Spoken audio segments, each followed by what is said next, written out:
শাহজালাল বিমানবন্দরে কার্গো ভিলেজে আগুন লেগেছে, ভয়াবহ আগুন। সেই আগুনের কুণ্ডলি, ধোঁয়ার কুণ্ডলি আমরা কিন্তু এখনও দেখতে পাচ্ছি। চারদিকে ধোঁয়ায় আচ্ছন্ন হয়ে গেছে এবং সেখানে প্রথম দিকে 2:30 ফায়ার সার্ভিস খবর পান। সেখান থেকে 5টি ইউনিট শুরুর দিকে কাজ করে। এরপরে কিন্তু এখন পর্যন্ত আগুন নেভাতে সক্ষম হয়নি তারা। আমরা দেখতে পাচ্ছি চারদিকে ধোঁয়ার কুণ্ডলি উঠছে, চারদিকে ধোঁয়ার কুণ্ডলি আমরা দেখতে পাচ্ছি। শাহজালাল আন্তর্জাতিক বিমানবন্দরের যে কার্গো ভিলেজ রয়েছে সেই কার্গো ভিলেজে আগুন লেগেছে, সেই চিত্র আমরা দেখানোর চেষ্টা করছি। দেখুন শাহজালাল আন্তর্জাতিক বিমানবন্দরে আসলে ভয়াবহ আগুন, যেখান থেকে ধোঁয়ার কুণ্ডলি সেটি ধীরে ধীরে বেড়েই চলছে। আমরা দেখতে পাচ্ছি পুরো এলাকা জুড়ে আতঙ্ক কিন্তু বিরাজ করছে।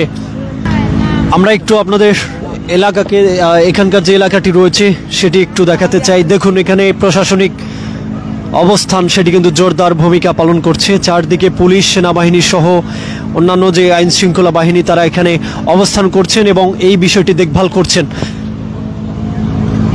দেখুন চারদিকে ভয়াবহ দৃশ্য আমরা দেখতে পাচ্ছি, চারদিকে মানুষের হাহাকার সেটিও দেখতে পাচ্ছি। তবে ভিতরে সেখানকার কি অবস্থা এবং সেখানকার মানুষজন কি অবস্থায় আছে সেটি এখন পর্যন্ত আমরা জানতে পারিনি।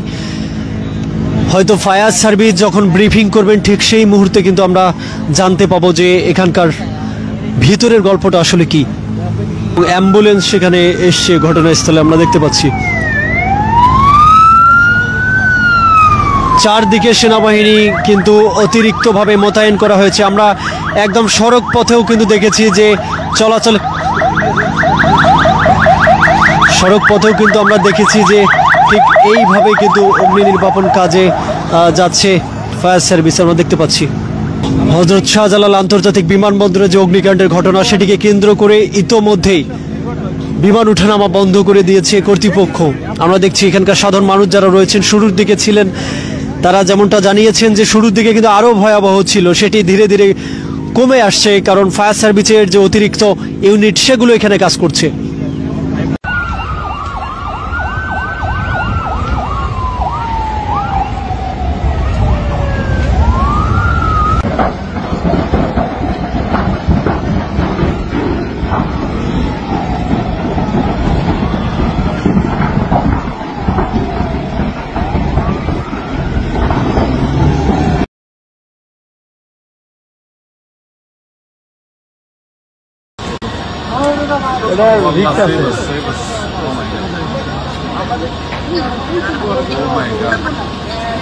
I think, do you have any DHS or anything? Cargo?